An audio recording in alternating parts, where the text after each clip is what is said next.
میں اپنے ایک دل کا تاثر پیش کر رہا ہوں مفتی طارق مسعود صاحب کے تعلق سے. بڑی محبت سے تشریف لائے ہیں. قرآن اکیڈمی یاسین آباد کراچی کا یہ ذکر فرما رہے تھے اور ماہ رمضان میں ایک بڑا انٹرویو انہوں نے میرا لیا ماشاءاللہ, اور ہم میں ایک قدر مشترک بھی ہے, لیکن مجھ سے بہت آگے ہیں. یہ 4 تک پہنچ چکے ہیں, ابھی میں 2 تک پہنچا ہوں الحمدللہ. تو آپ لوگ ذرا تیار رہے کہ آپ لوگوں کے سامنے مثالیں موجود ہیں.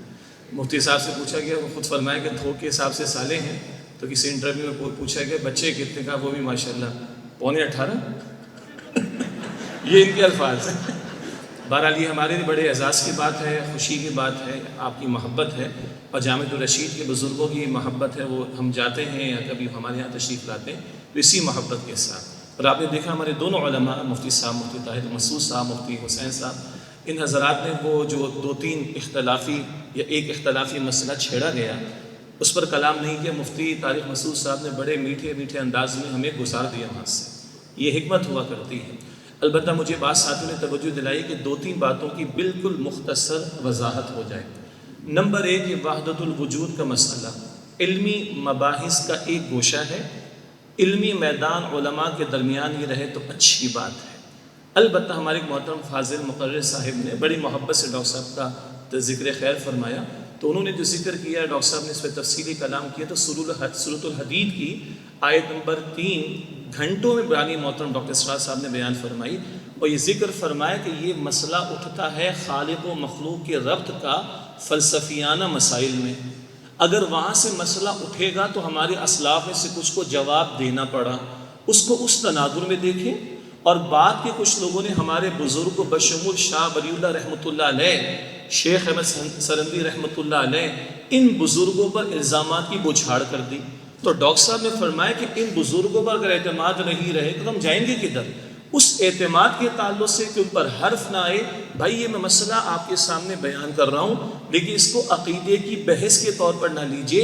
ایک مسئلہ اٹھایا گیا فلسفیانہ اعتبار سے, اس کا جواب.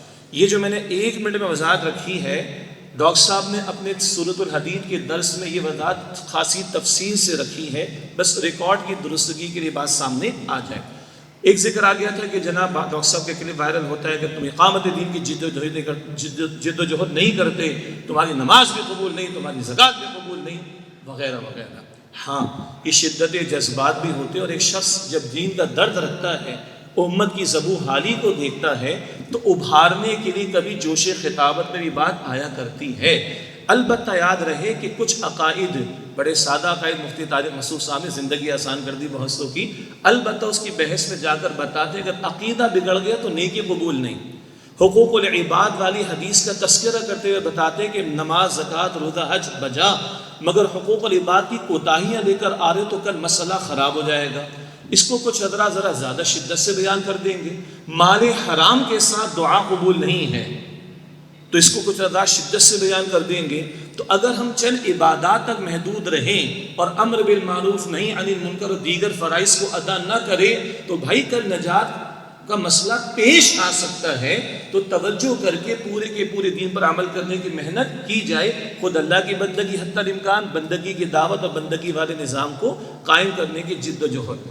رہا 1988 اور بے نظیر کی حکومت کا معاملہ, میں آپ کو دعوت دوں گا اسلام اور پاکستان کے موضوع پر ڈاکٹر صاحب رحمۃ اللہ علیہ کے بڑے قیمتی خطابات اور کتابچہ بھی موجود ہے. جب تک اسلامی انقلاب نہیں آ جاتا, نظام کی مکمل تطہیر نہیں ہو جاتی, ملک تو چلنا ہے نا. آئی ڈی کارڈ بھی بننے ہیں, مفتی صاحب نے ٹریول کرنا ہے, میں نے ٹریول کرنا ہے, تو ٹکٹ بھی لینی ہوگی, آپ کے میرے بچوں نے اسکول بھی جانا ہے, نظام تو چلنا ہے. تو نظام چلانے کے لیے کوئی نظم تو ہوگا نا. اب آیا وہ اس مملکت کے لیے آمریت زیادہ بہتر ہے یا اس کے مقابلے میں جیسی بھی جمہوریت زیادہ بہتر ہے؟ یہ برٹش کی جائے گی. آمریت زیادہ بہتر ہے یا جیسی تیسی جمہوریت کا معاملہ وہ بہتر ہے؟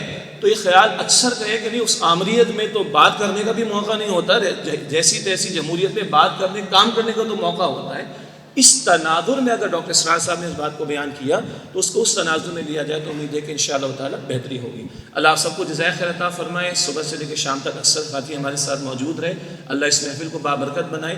میں اپنی جانب سے انجمن خدام القرآن, مرکزی انجمن خدام القرآن کی جانب سے, اور اکثر جو انجمن ہائے خدام القرآن پورے پاکستان میں ان کے صدور بھی اکثر موجود ہیں, ان سب کی طرف سے تنظیم اسلامی کے ذمہ داران، تنظیم اسلامی کے رفقاء کی طرف سے مفتی طارق مسعود صاحب کا، مفتی حسین صاحب کا شکریہ ادا کرتا ہوں، تمام دیگر مقررین کا اور تمام حاضرین کا۔ اللہ آپ سب کو جزائے خیر عطا فرمائے۔ مختصر دعا کر لیتے ہیں انشاءاللہ۔